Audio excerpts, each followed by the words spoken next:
Welcome to Unraveling Education, the podcast that's part storytelling, part information, and part whodunit. We'll be investigating the underlying issues harming the public education system and identifying the key players involved.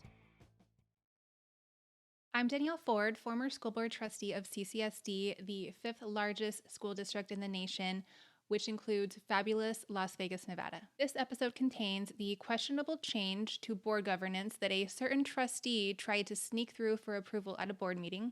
I'll take you through that meeting play by play. Then you will learn about that board member's employment and candidate background. The names of the donors who funded their election are sure to shock you and leave you with the same questions that I had. You will hear about the unethical and possibly illegal changes that were done to take away the board's power, the ethics complaint that I filed about it, and I will bring you up to speed on the current threat to the Clark County School Board and taxpayers and how you can get involved with fighting back. We are really pulling threads and connecting dots here, friends, so prepare yourself accordingly. First, for anybody who is following these episodes, who is interested in learning about what's happening in Clark County and why the school board doesn't have any power, I have a personal ask of you. Like, I'm literally begging you to do this. Please, please, please pay as much attention as possible to the parts in this episode and the upcoming ones that are about board policies and governance. I know that it can be super boring. There's a lot of details to sort through, and it can be exhausting to try to understand. But if you are someone who didn't just happen to find this episode by chance, like if you are actively with me on this ride, then I need you to do the best that you can to become an expert in the history of Clark County's board governance over the past few years. Like, I want you to be able to clearly explain it to someone else, and I will do as many episodes or webinars or whatever is needed to get you there. I know that most of you are ready for the tea, and I promise that there is much more to come. I will be spilling everything about Jara, his firing and controversial rehiring, the $500,000 in annual raises that he gave out amongst a dozen of his cabinet members as a bribe, the secret bill that Jara slipped to the governor to try to take the savings accounts from all schools and put it in CCSD's general budget, the important legislative emails which Jara forwarded to the trustees as an FYI, but not before he deleted the financial parts that he didn't want us to know about. The time Jara left the office hours early to avoid being served a notice of a meeting about his termination, so I had to have him served at home. And the board drama that nobody really knows about, like the deal between Jara and a trustee in which he would punish a teacher that she had beef with in exchange for her vote to renew his contract and give him a raise. Oh, how our board attorney was removed by her boss, Steve Wolfson, the Clark County District Attorney, after she was caught on live television high-fiving a board member during a meeting. The high five was a celebration of chaos erupting when another board member turned on her mic to call another board member a mean name and have it be on the record. I'll explain the backstory of why that board member called the other board member a mean name, but in my defense, she is a phony baloney. All right, 5 points if you can guess which board member I called a phony baloney. Shout the name as loud as you can within the next 5 seconds. Shout it from the rooftops, Unravelers, and let me know if you got it right in the YouTube comments. Sorry, most of you, but it was not Lola Brooks. Although I'm sure her ears are ringing from everybody shouting her name at the same time. The phony baloney is Evelyn Garcia Morales. Remember that name because you'll be hearing it a lot in the future. So I told you that I have lots of tea for you, but that tea will be so much sweeter if you have a full understanding of what happened to the board's governance. Ask as many clarifying questions as you need. All right, that is my desperate plea for you. And now I have another request, just a simple ask, not a desperate plea. And that is that if you would like to help support the show, you can do so by visiting unravelingeducation.com/sponsor and making a donation. The show runs on the generosity of viewers and listeners like you. It all helps and is greatly appreciated. In the last episode, we talked about the school boards getting training at Harvard through a program that was organized by the Council of Great City Schools. As you probably recall, I was excited for the opportunity to talk to board members in other states who ended up telling me that they heard about our board and that we have no control and that the superintendent has all the power. Most of the sessions were great, but pieces of the curriculum felt a little brainwashy. I spent time during social events talking to other board members and trying to figure out what they do to govern and how they oversee their superintendent. Board President Lola Brooks was lingering near me as often as she could, and she was overhearing what those other board members were telling me. Jara had a group of superintendent friends there that he knew very well. There was a mysterious stranger by Jara's side the entire time. He wasn't a trustee or a superintendent, and his name was not in the list of attendees. A disturbing agenda item was added by Lola Brooks to the upcoming board meeting. I had asked Vice President Linda Cavazos about it. She was not pleased either, and she was going to look into it. Now that we're all caught up, let's take a look at that agenda item, shall we? The item is for the CCSD Board of Trustees to switch to Silver State governance, a brand new model of governance. There was no reference material included, not even a description of what was being asked, just an action item for the board to vote to adopt it and be under whatever rules were included in this model. And it was listed as mandatory. The board hadn't discussed for even a minute the possibility of changing our governance model from balanced governance to anything else. I had never heard of it, so I did a Google search and only one thing popped up. I took a video of what I was seeing. Let's take a look at that clip. Okay, so it is July 29th. I just got the draft agenda for the August 8th meeting. We got 4.01 Silver State governance. Never seen this before. Discussion, possible action regarding professional development opportunities from Silver State governance. Never heard of them. For members of Clark County School District Board of Trustees is recommended. Lola Brooks is a contact person. Okay, so I thought, let's look up this company. Who knows what it even is? Okay, Silver State governance. Not too impressed with the website. This is a basic WordPress template. Actually, you can tell right there. Kind of crappy for what it is. But it looks like they have board training, candidate training, additional training, okay. Board training. Okay, it doesn't really say anything. Requires development, open meeting law, yada yada. Okay, let me go check out courses here. See what kind of courses they have. Oh, there's one course. Mandatory training for school board trustees. Wait, who is this educator and governance expert? Lola Brooks. Okay, so let me click on that. Let's look at this course catalog. Let's see. Is it loading? Nope. Okay. Okay, looks like it's under construction. The lessons will provide mandatory training. Okay. Course instructor Lola Brooks. It's free. Oh, that's good. Here's all the things. There's no lessons here now, but apparently this instructor wants to add all of these lessons herself and have the entire school board vote to take this course that was created by Lola Brooks. So this will be an interesting meeting and agenda item. Yeah, so there's a lot to unpack here. First of all, Lola is not an educator or an expert in governance or a web designer, so what the hell is she even doing?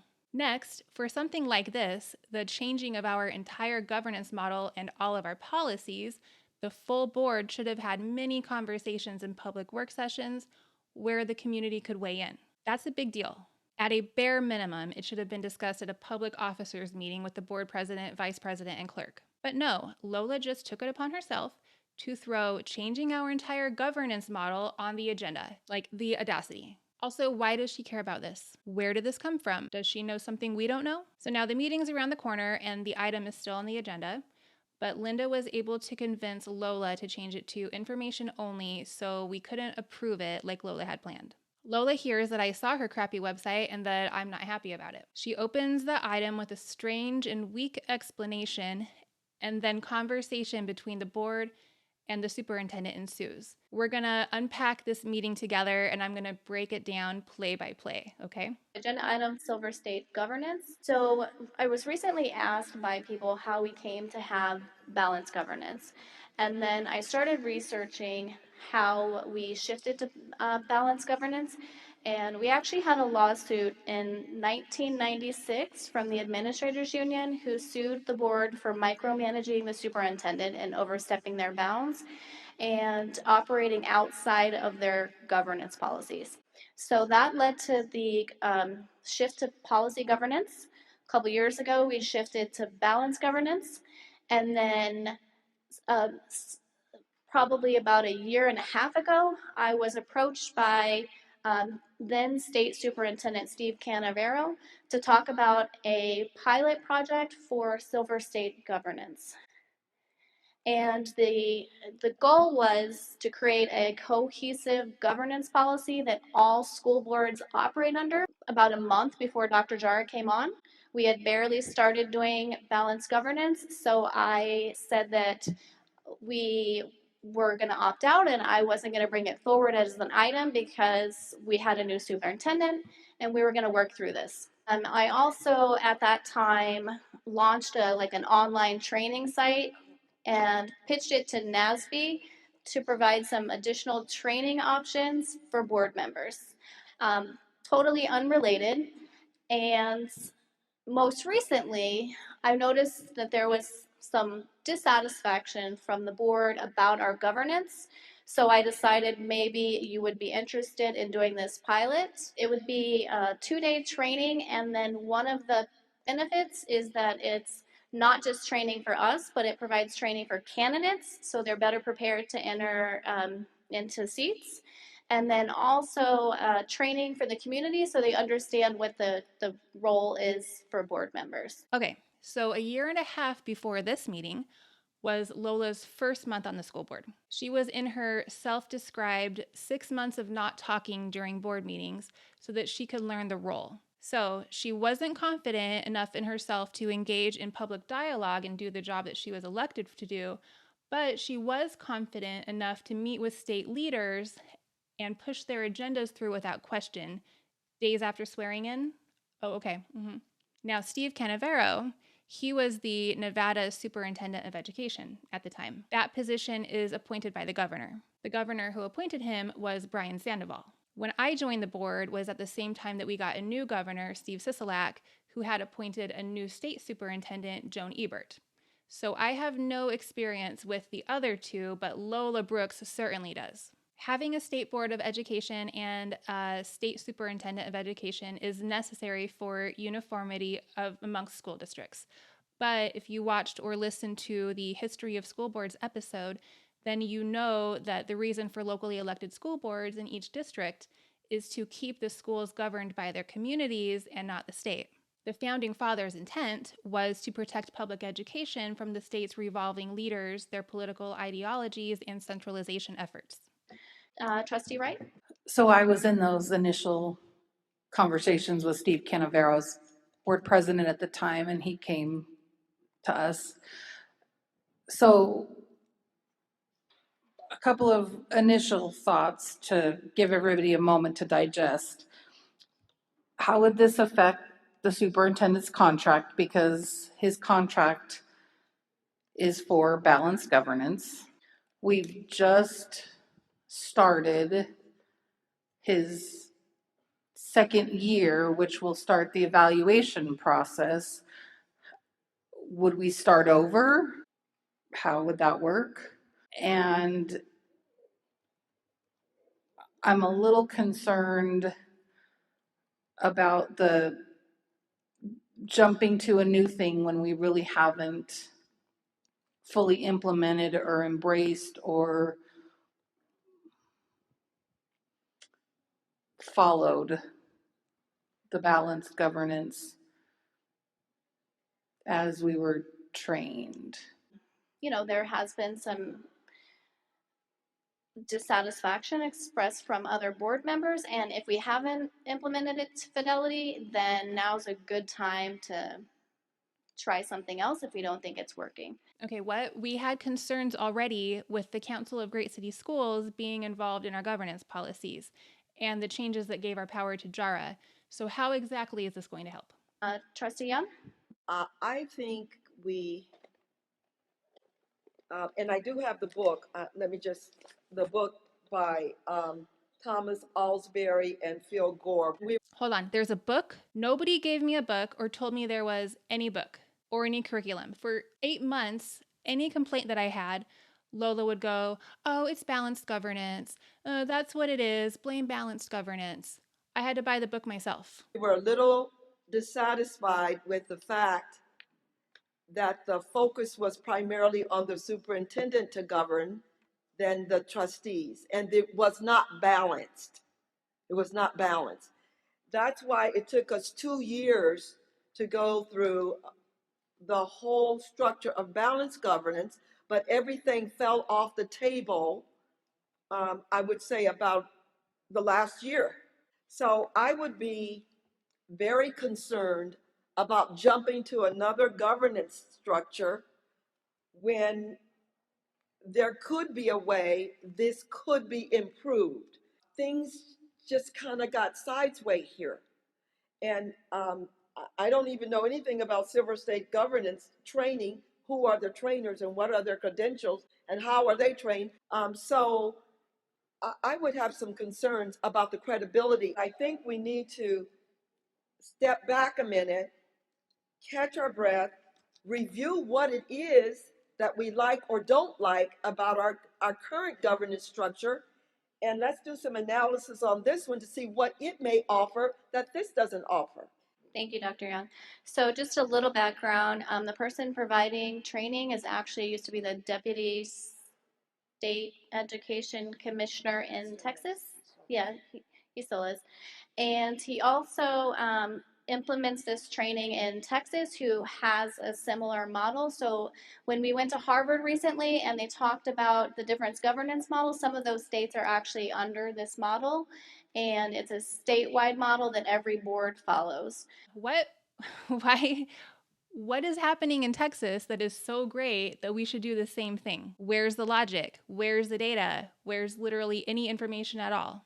Trustee Ford and then Trustee Cepeda. Thank you, Trustee Brooks, for that timeline. That was interesting. There were some things in there I wasn't aware of. I would like to share a shorter timeline than that. Since I've been on the board, which was January, immediately there was a decision made by Dr. Jara that I felt at the time shouldn't have been made without board approval. I made that clear at one of the meetings, and I think that that probably spurred some of these conversations around our governance training that we're having right now. In April, we had a full-day retreat, the board, with the executive director of the Council of Great City Schools. In June, there was an operation decision that I think the board and a lot of people felt like the trustees should have had more power around. In July, 5 of the board members and Superintendent Jara attended a 4-day long, very intense executive training around governance and operations. I met with lots of other board members, superintendents, and quite frankly, they were shocked. In fact, they said, "You've policied yourselves into a box." That was last week. I have a lot of notes about ways that we can modify our policies. Immediately when we got back, I noticed this Silver State governance that I'd never heard about pop up. When questioning it, I found out that the person doing it is in the same association as the Council of Great City Schools, or they're part of it. So I feel like it's a conflict of interest to have the same association that represents superintendents, that mentors JARA, also having their hand in our governance policies. I do not think we should be working with anyone except for experts on Nevada law, and I don't think that we should be the guinea pig for a new governance program. So it's a no from me. Thank you. Just to clarify, this work is actually being done by the Gwynn Center, and they're bringing him in. So we didn't pick him. That was their choice, and he was involved in this prior to him actually having anything whatsoever to do with the Council of Great City Schools. So just, I want to Is he currently with the Council of Great City Schools? say that again. Is he currently involved with the council? He just recently accepted a position with them, but he was not prior, and they would allow him to do this as a favor because it's not part of his job. Okay, well, I definitely think that's a conflict of interest regardless of how it happened. FYI, the Gwynn Center is where most of the data about education in Nevada comes from. They produce reports that are used to make policy decisions statewide. And ta-da, big reveal, the him that Lola is referring to is the mysterious stranger, and his name is AJ Crabill. And I think that we should be utilizing NASB, that we're part of the association. I'm actually involved in the rewriting of their bylaws right now and their governance training. There is no cohesive governance model in the state, so there's no way they can provide you this type of training because everyone is under a different governance model. Okay, well, when I Googled Silver State governance, when I first saw it on the agenda, it was a plain, just popped up, really bad WordPress site that consisted of a theme and one course that was empty that said Educator Lola Brooks. So that was already sketchy.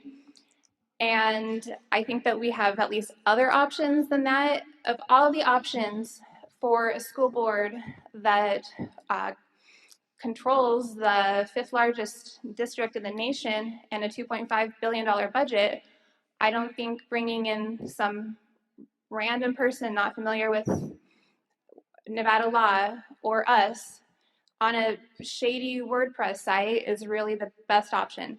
So I'm not sure what the other options are. I asked you that at the last meeting. I also learned from other school board members across the nation that there are specific consultants that come and do that and are a true third party and work through modifying the policies and training us. And I got some numbers. So I'd actually like to make a motion just to go ahead and table this decision until we've come up with more options. So just to clarify, the website that you saw was a test website that I showed to NASB. If you would like to call Deb Oliver about that, I actually took it down because somebody told me that you were confused about it. I didn't want to confuse you further. So hold on, let's get an instant replay of Jara's face just then. Let's slow it down. I don't want to confuse you further.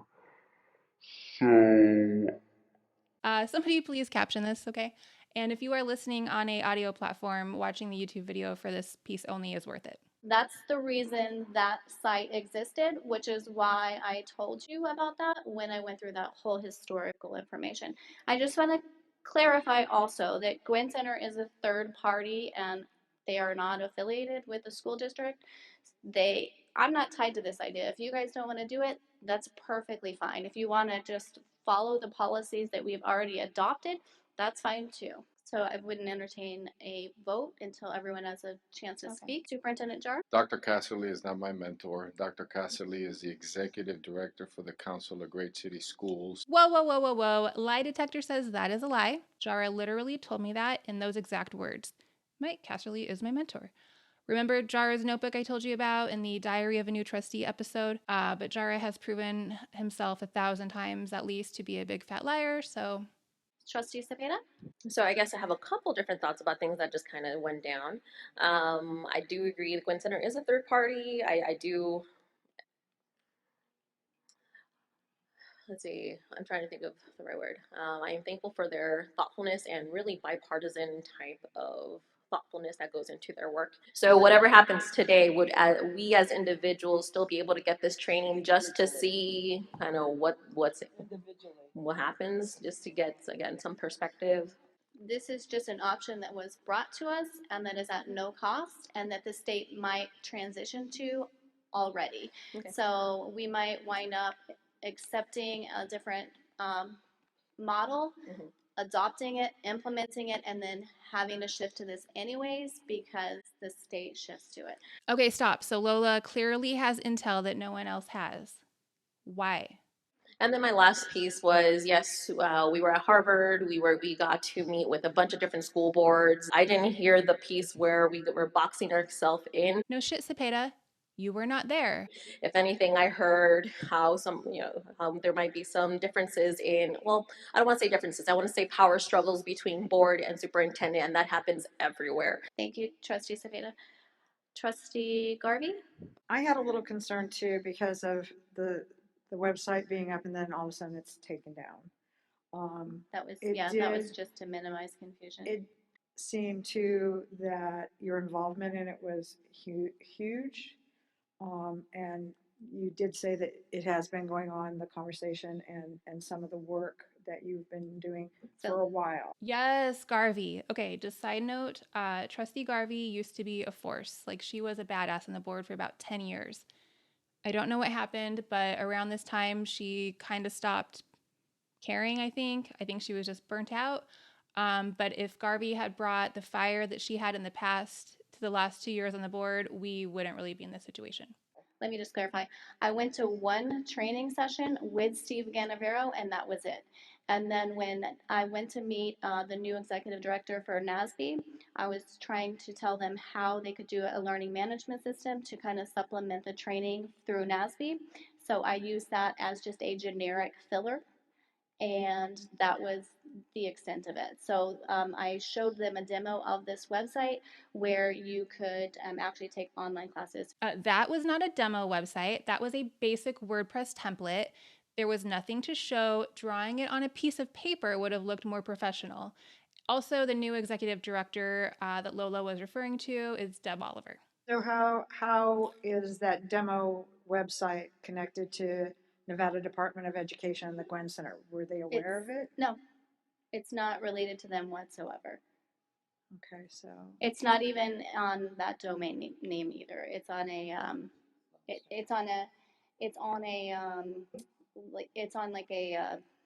like a web domain that I put test sites on. It's not on a domain related to them.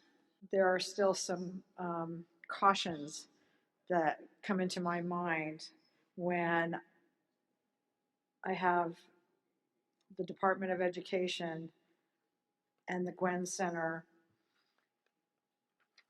wanting to not only train existing boards, but also candidates, especially given the makeup and the leadership of the State Board of Education and some of that activity in the past. Trustee Garvey is referring to the fact that the Nevada State Board of Education was changed and is now majorly appointed by the governor and the governor's appointed state superintendent.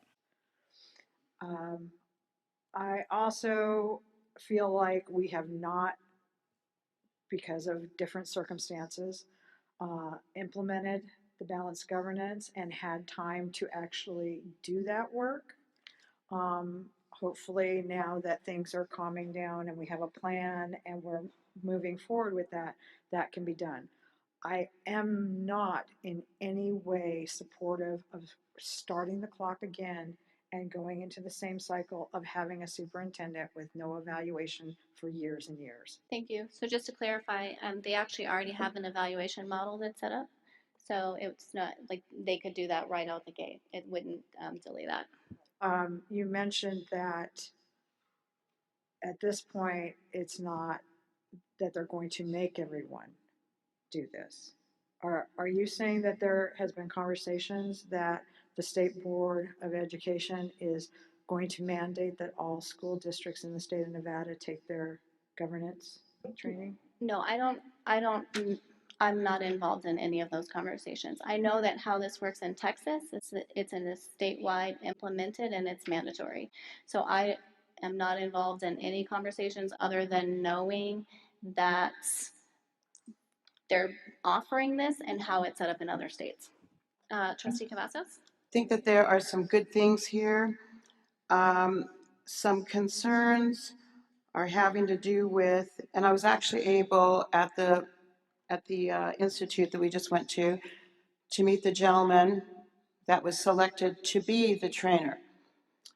However, online, I could not really find that much information unless I looked under Lone Star Governance. Is that correct? But I think I also heard you say that you were trying to be proactive, that if the state adopts this, then kind of the same question that Trustee Garvey asked.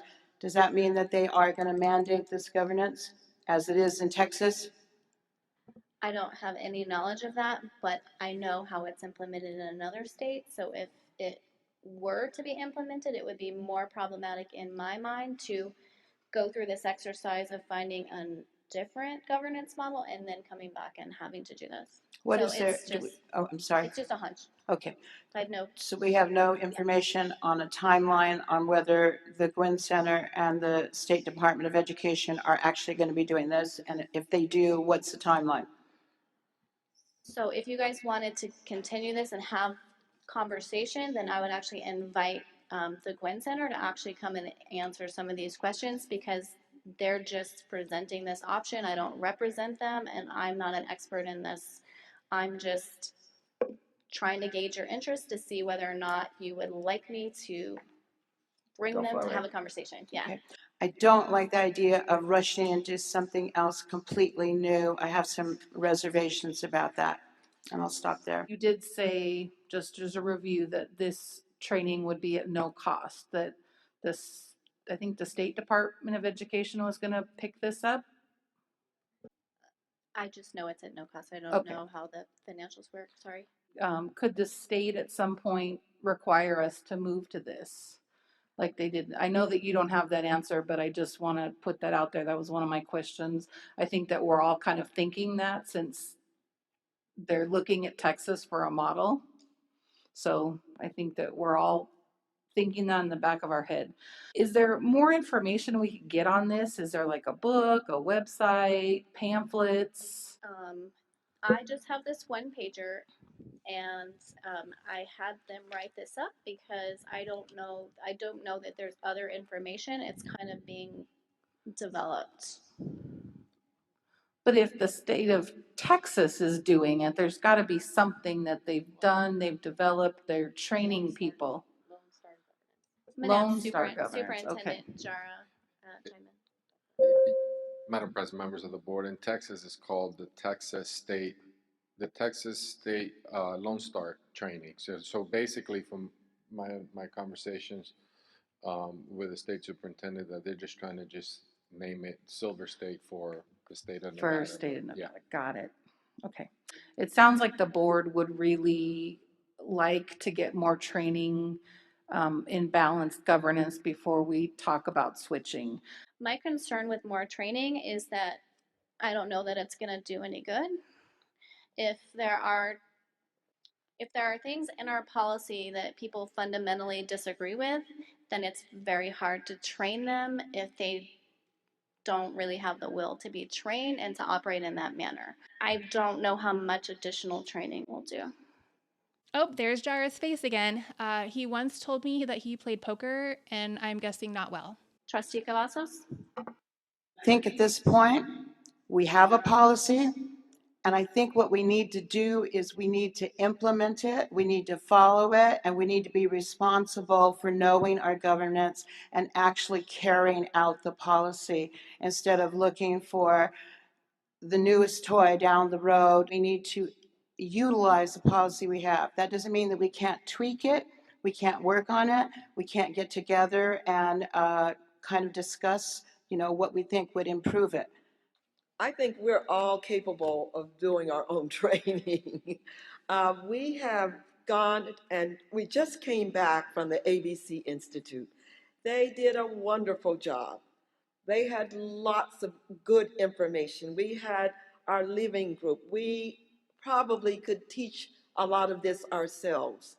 I don't think we need to almost bring anybody in. All we need to do is look at our information, have a discussion, and implement.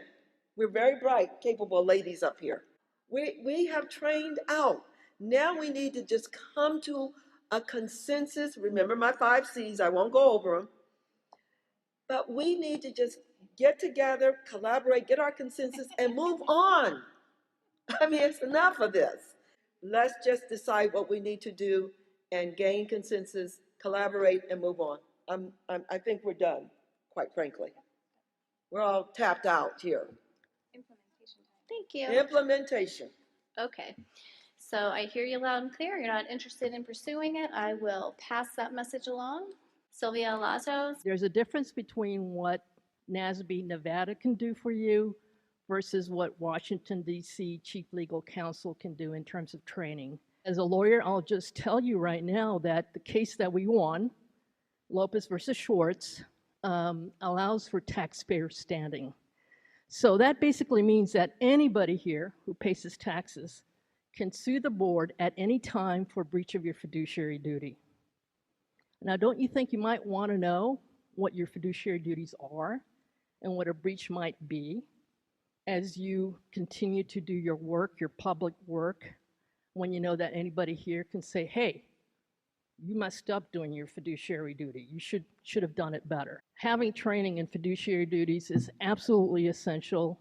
I strongly recommend it as a law professor, as someone who is part of the advocacy groups of trying to make the state better. And I'll just end by saying I am an advocate of elected boards of trustees because you are smart enough to get the right kind of training, and it is your governance by an elected body that makes the school district better. But it doesn't work if you don't understand shared governance, right? And you don't understand what your fiduciary duties are.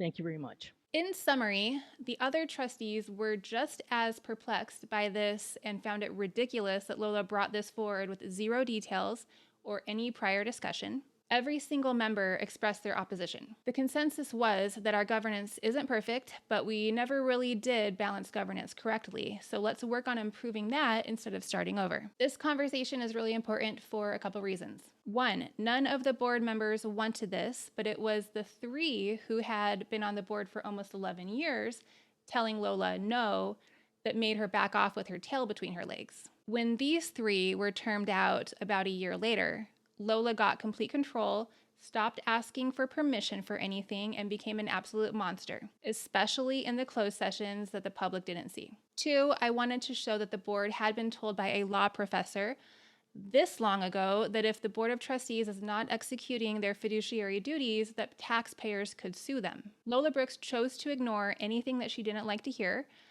and she took extreme, unethical, and most likely illegal actions over the next few years. It gets so much worse. In full transparency, I have a few reasons for wanting everyone to understand what happened with the governance stuff, and one of those reasons is that a class action lawsuit on behalf of Clark County taxpayers may be in Lola Brooks' future. This meeting spurred many questions for me and provided me a list of people to look into, starting with Lola Brooks herself. So I spent some time researching her. Here are the relevant facts that I know about Lola Brooks leading up to this point in 2019. She had a rough upbringing. That's public knowledge. There's some articles about it.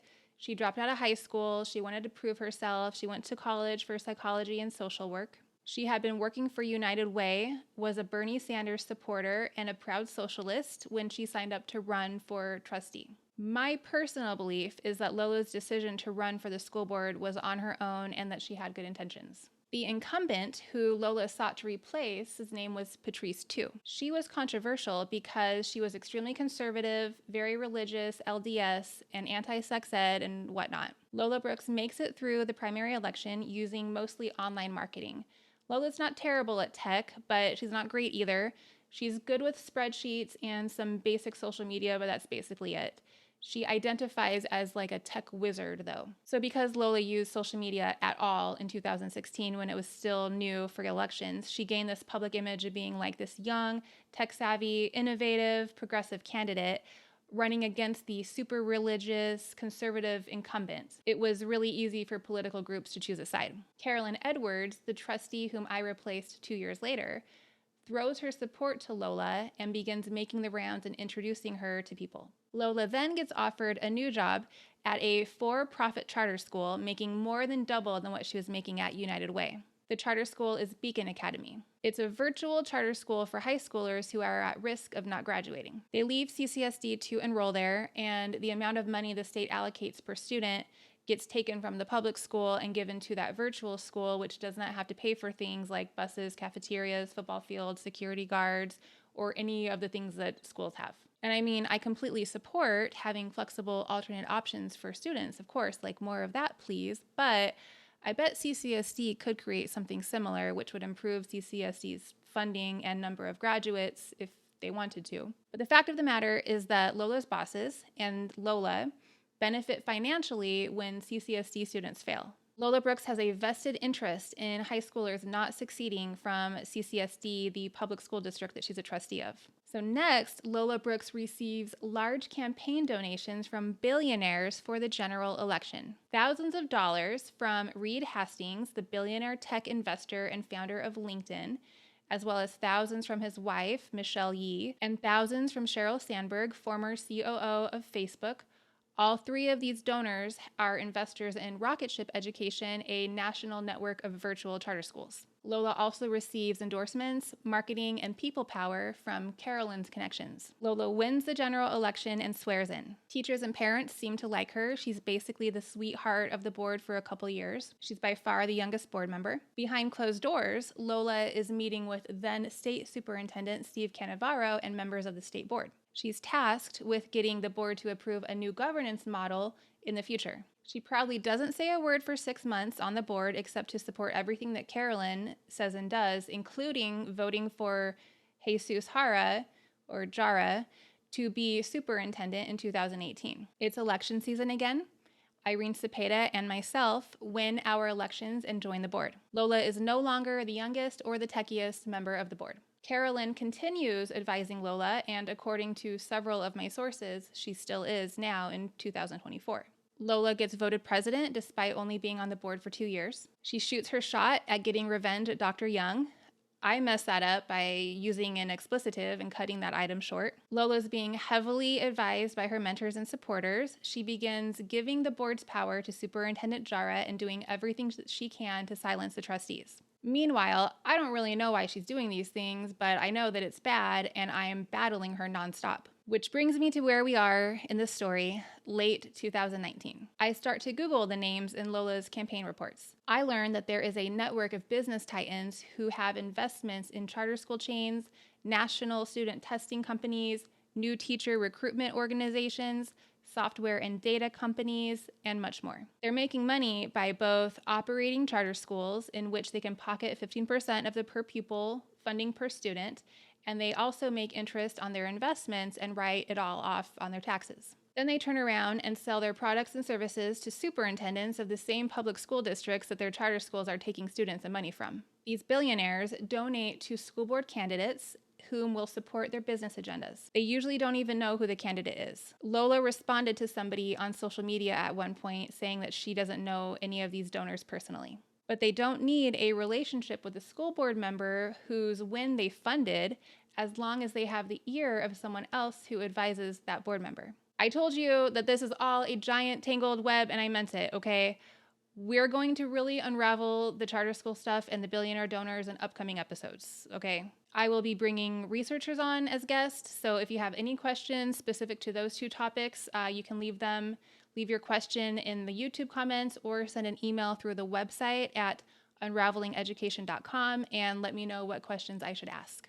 Regarding the charter school stuff, I personally have some mixed opinions, but I'm talking facts right now. There are all different types of charter schools. Some have beautiful, safe buildings with caring staff, and some operate out of shopping malls. Some charters do great work, and some are failing.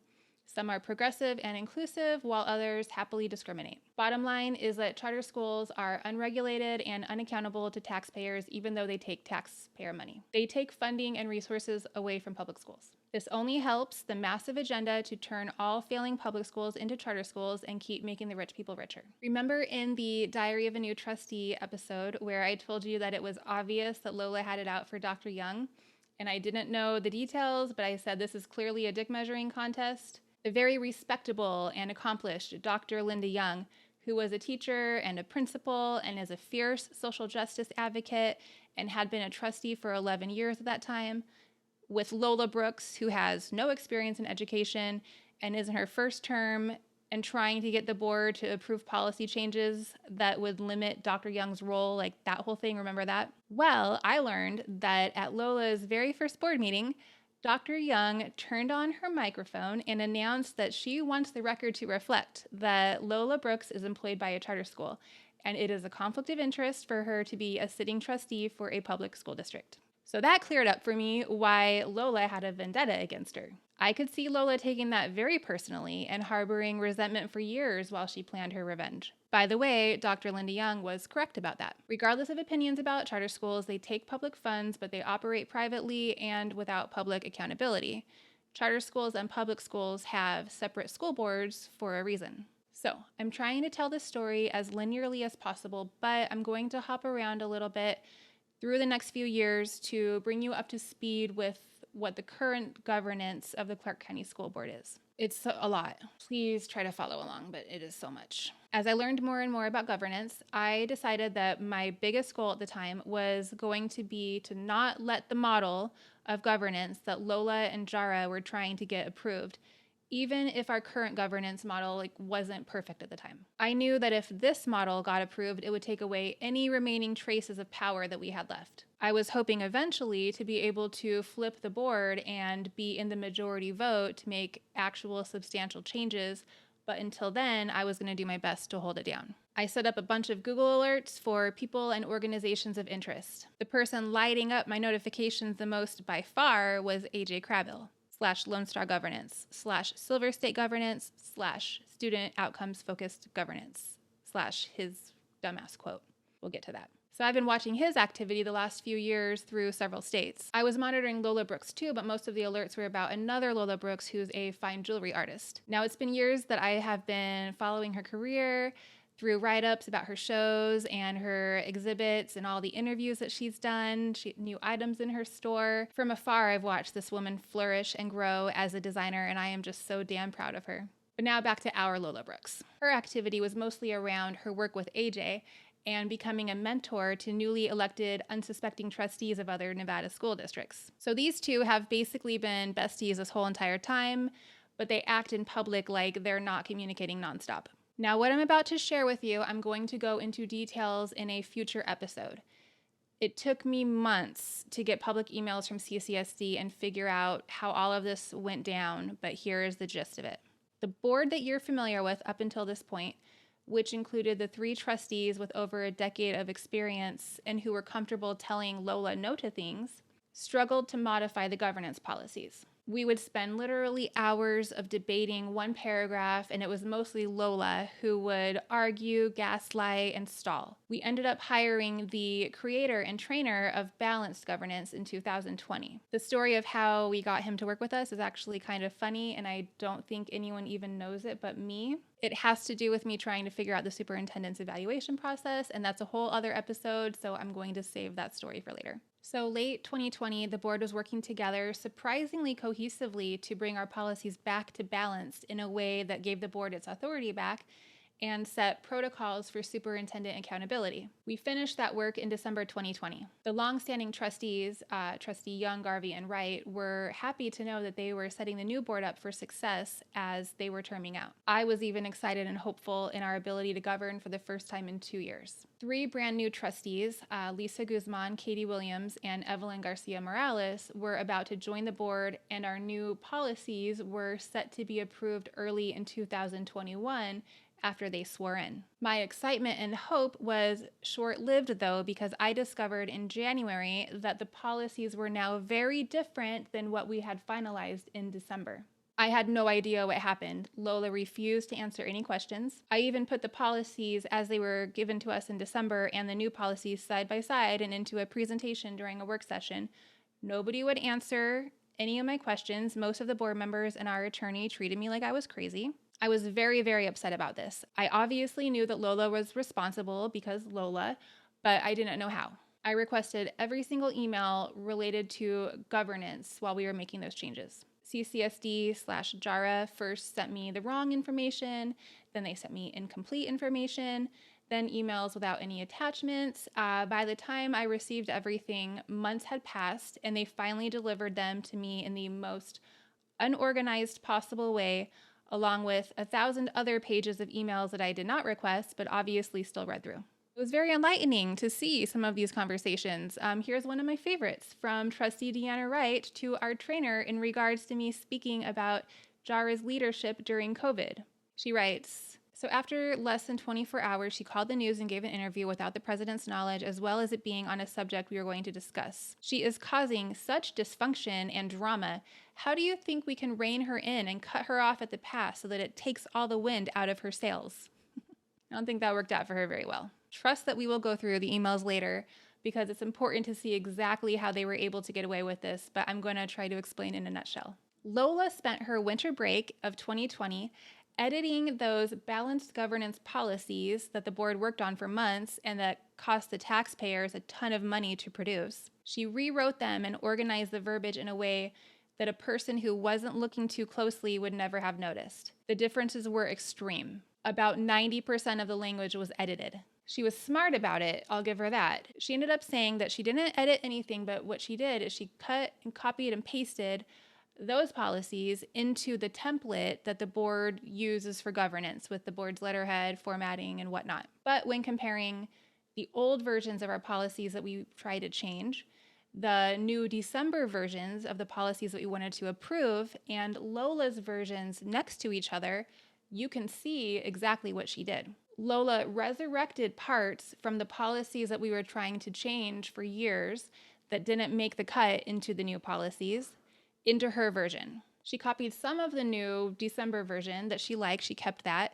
She copied some of the December version and edited it to how she saw fit, and then she put it into the Lola version. And she just completely left out chunks of the December version that she didn't want to include. She made sure to start and end paragraphs the same so that when you're skimming it, it looks like it's the same. And she made sure that they were roughly the same amount of characters as the new December ones, the ones that taxpayers paid for, so that it appears to include the same amount of information, just in a different layout, color, and font. For instance, the board meeting procedure policies we were supposed to approve, the December versions, included things like trustee action items and trustee discussion items, which is at the core for the board to do their job. In Lola's version, all it says is business items, which is left up to the superintendent to determine. Because she did this, the board currently does not have any allotted time for the trustees to request or discuss anything. We did this before. We had those items listed before. It wasn't perfect, but there was a time allotted for the trustees to speak. We even changed the superintendent evaluation method. Are you ready for this? Are you sitting down? She completely removed the mid-year evaluation, and she even edited the little infographic about it. And that's why JARA hasn't had a mid-year evaluation since 2020. Now, Lola is tricky, but she's not this good at being tricky. I'm certain she had a lot of help. It's actually pretty impressive. I don't know who helped her, but the Lola policies sure do resemble Silver State governance, also known as student outcomes focused governance. Lola's versions were then emailed in on New Year's Eve, 2020, the same exact day that the 3 trustees with experience's terms expired and they were no longer looped into the conversation. Additionally, Lola had already served as president for 2 years and knew that she wouldn't be elected again, so when these changes that she made came up to the board, it would be under the new president's name, which ended up being Linda Cavazos. So anybody looking at these policies would see Linda's name on it and having it appear as though it was Linda Cavazos that did this. Pro tip, do not try to get something like this past a person with ADHD. We pick up on patterns and we spot differences without even trying. Additionally, we are relentless, so it will not end well for you. Don't do it. Don't try. When I finally sorted through the 1,800 pages of emails and figured out what Lola did, I stepped off the dais during a meeting in which the new policies were being discussed, and I gave public comment asking the board to review my evidence before moving forward in any way. The majority chose to ignore me completely and move on. Obviously, I knew they would do that. I refused to be involved, so I waited in the back until final public comment, in which I spoke again, telling the board that because they refused to even look at my evidence and hold Brooks accountable, I was going to pass my evidence to the Ethics Commission. I passed out copies of my complaint and evidence to the board members and members of the audience. I was already in communication with the ethics director for a few months regarding an ethics complaint I had already filed against Superintendent Jara for meddling in school board elections. Obviously, that will be covered in an upcoming episode. So I called him with a heads up about this one. I told him that I had publicized a complaint clearly marked as a draft, knowing that once it's officially filed, I can't legally speak about it. I learned that the hard way when I filed against Jara. Here is what my ethics complaint said based on the evidence that I found in my public records request. I allege Trustee Lola Brooks violated NRS Chapter 281A in several ways, abusing her position as president of the Clark County School Board, including altering board policies, thus creating policies that favor her needs, the needs of the current superintendent, Jesus Hara, and or co-conspirators outside of CCSD. Being dishonest and lying to other board members to further her goals and or goals of her co-conspirators.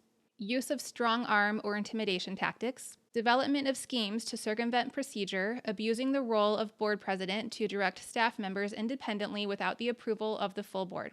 Purposely stalling the creation and adoption of policies, thus appearing dysfunctional to ensure an imbalance of power exists and preventing the Board of Trustees from providing proper oversight. From my investigation, I believe there is enough evidence to support that Trustee Brooks violated several sections of NRS 281A. There is also more than enough circumstantial evidence to conclude that Trustee Brooks is engaging in willful blindness to advance a scheme to appease the superintendent. Doing so ensures Trustee Brooks' security at her current position as a data analyst at a private, for-profit charter school. These actions keep her in good standing with many groups who are in competition with the Clark County School District at the expense of the taxpayer. Another theory I have come to believe is that Trustee Brooks does not want the board to succeed with balanced governance because she has been recruited to help bring Silver State governance into Nevada. The persons involved with Silver State governance and those that would benefit from the board approving Silver State governance are the same groups that she is affiliated with.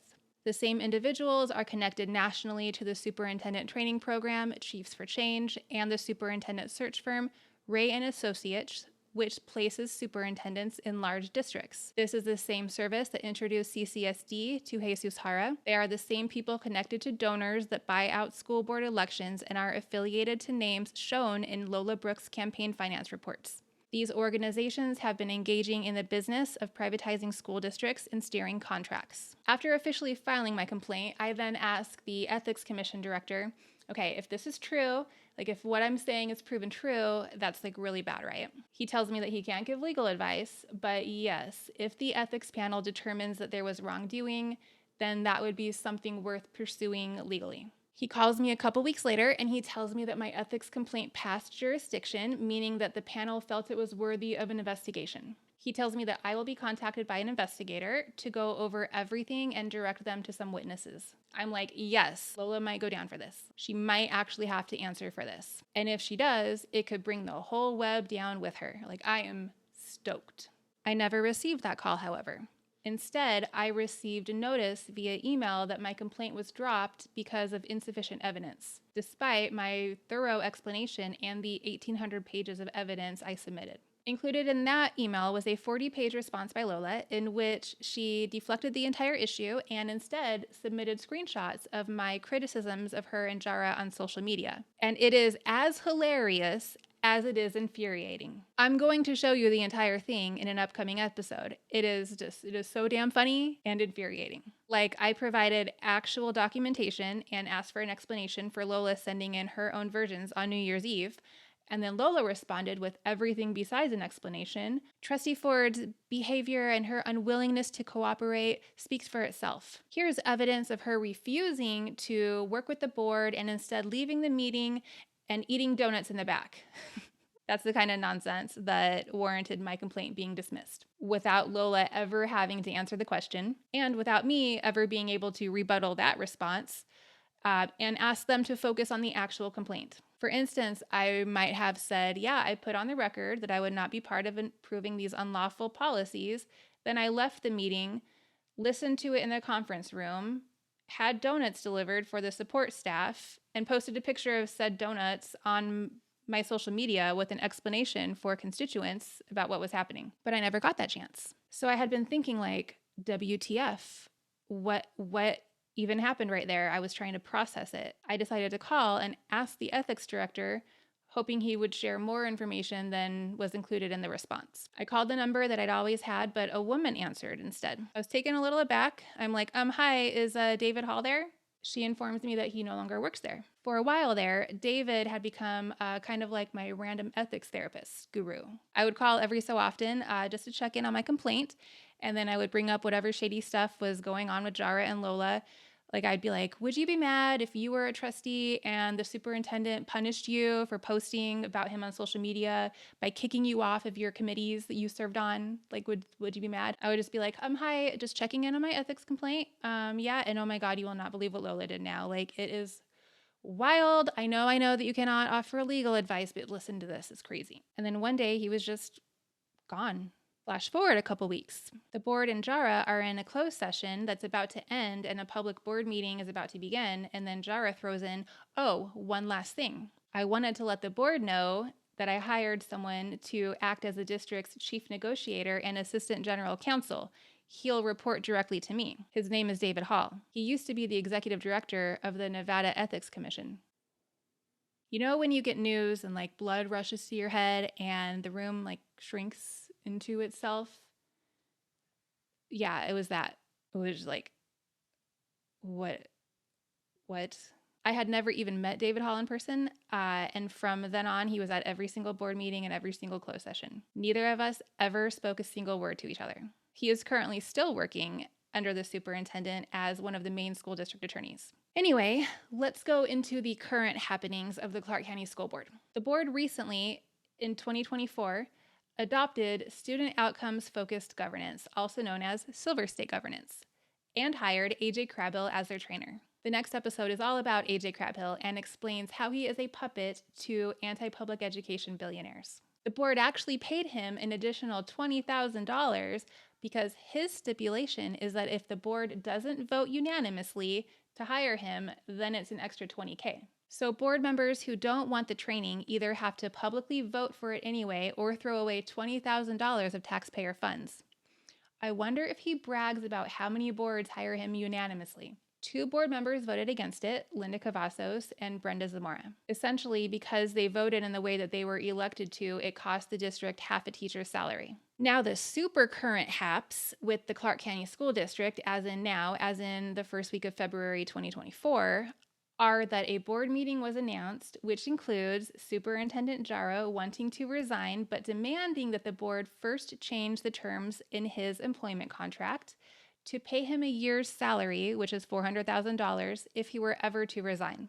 It also includes the hiring of Superintendent Jara's appointed deputy, Brenda Larson Mitchell, as permanent superintendent. Brenda Larson Mitchell is currently enrolled in a national superintendent training program, which was recently launched by the Council of Great City Schools. It is called the Michael Casserly Institute for Aspiring Superintendents. She's in the inaugural cohort. It is unheard of for a school board to hire a new superintendent without any hiring process or community input, but that might happen at their work session this week. It's important to note that right after Jara submitted his resignation, the public learned that the Department of Education is looking into a bunch of trips that Jara sent staff on to recruit new teachers in tropical locations over holiday weekends, which produced no results. No teachers were hired. Oh, and he used federal funds that were designated to support learning loss related to school shutdowns. Also, per Jara's contract, he cannot get any payout if he's under investigation, which is a pretty good reason to rush this and attempt to extort taxpayers one last time. Let me be as clear as possible right now. Okay, are you listening? The Clark County School Board, of which some board members' elections were funded by a handful of corporate billionaires, is giving lots of your tax dollars to AJ Crabhill, who works for the same handful of billionaires, to train board members that you elected to hand over the authority that you gave them with your vote to superintendents like Jesus Hara and Brenda Larson Mitchell, who get trained and advised by these same billionaires on how to operate the school district and what to purchase. Your tax dollars are being used to silence you and your entire community so that nobody can question any spending of the $5 billion annual budget that the board is fiduciarily responsible for. Okay, that was not clear at all, but it's the best I can do because it's honestly so much. But that is what's happening right now. Now, I would say everyone needs to be concerned or everyone should use their voice, but we are way past that. Instead, I'll say everyone prepare to fight back because shit's about to go down. In fact, if you are a Clark County taxpayer or resident and you are interested in joining a class action lawsuit against the Board of Trustees for not performing their fiduciary duties, and or you want to get involved in electing pro-public education trustees and flipping the board in the 2024 election cycle, visit unravelingeducation.com/fightback and enter your details. We'll be in touch. Next time on Unraveling Education, you will learn all about the mysterious stranger who has now been identified as A.J. Crabill. Well, his original name is Eric Leonard West. He changed it before he was officially hired by the Council of Great City Schools to infiltrate school boards and replace elected trustees with appointed ones, but we'll get into all that. It's a jam-packed episode, and many more names and connections will be revealed, including who funds the Council of Great City Schools. Thank you for watching. If you found this valuable and you want to support the production of more episodes, please head to unravelingeducation.com/sponsor, where you will find multiple easy options to do so. Thank you, thank you, thank you, thank you. Before you go, please subscribe and share the episode with your networks. Have a threadful rest of your day. Toodaloo. You could just...